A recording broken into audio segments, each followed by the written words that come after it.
It was a dark and rainy day in February when I was hit with a small red pickup truck. February 15th. I was told I flew 15 feet before landing smack on my head.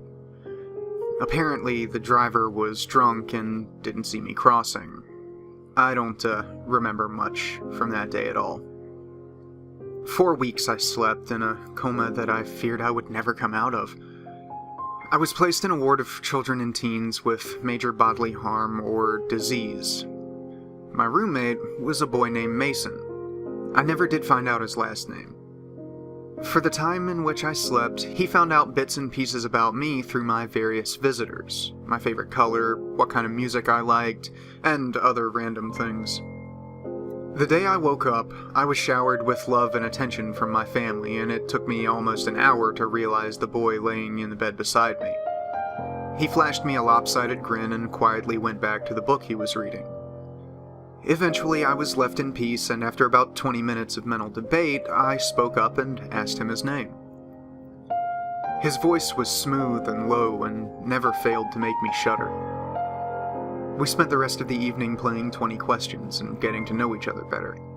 Eventually, my doctor would break our quality time and give me the lowdown on my injuries and what the healing process would be like. He told me that when I was hit, not only did I give myself a nasty concussion, but my legs were also broken in my oh-so-graceful landing. They said I had a 60% chance of ever walking again. Mason and I became close almost instantaneously.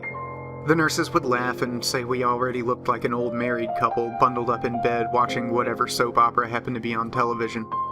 Mason would just flash me his trademark grin while I blushed and buried my face in his chest. We both had our good days and our bad ones, Mason and I. On a particularly tough day of treatment for him, we both lay in bed with him trembling in my arms. I'll never forget the feeling of his soft hiccups or the knot at the pit of my stomach. I finally got up the courage and asked him the million-dollar question. He had Hodgkin's disease. I don't think either of us slept that night.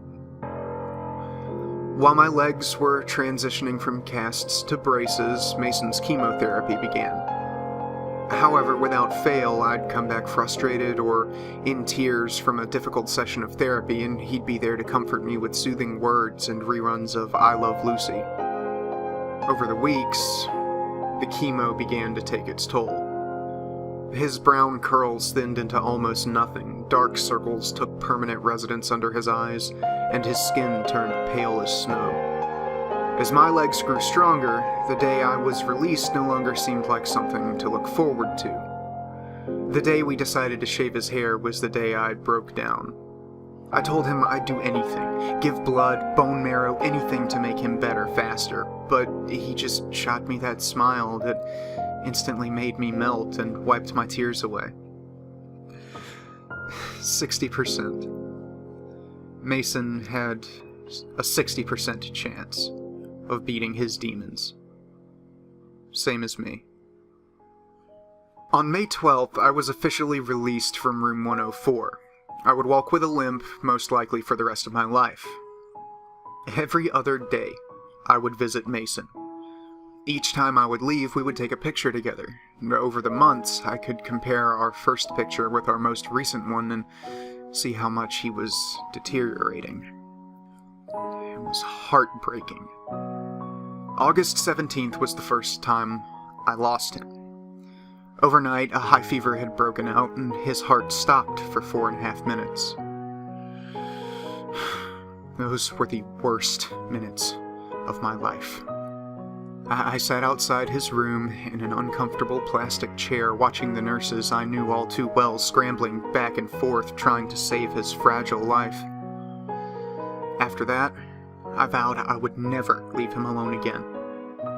But I guess the odds weren't in his favor. By Thanksgiving, he was practically a skeleton. But I didn't care.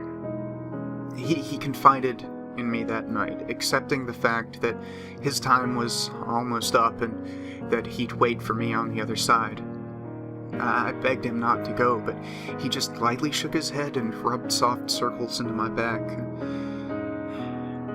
he wasn't going to survive to see Christmas. That was 2 months ago. No longer being able to bear seeing him hooked to all sorts of machines, we decided to steal away in the night together. So I bundled him up, and we drove away in my mother's car until we arrived at an old cabin my family would stay in during the holidays.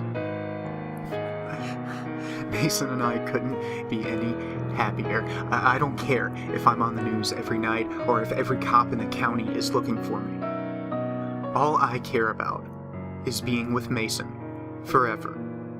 Even if his flesh is crawling with maggots and is beginning to peel off the bone, even if the smell from his rotting cadaver never fades from my skin, his lips are still warm at night and often whispers sweet secrets into my ear before we sleep. No one, not the police, doctor, or anyone else, can ever separate us. I'm ready for them when they come. I made sure to bring the sharpest scalpel I could find before leaving the hospital. But until then, I'll lay in Mason's arms. Or at least what I think were once his strong appendages, and we'll talk until the night he takes me away. We'll be together forever.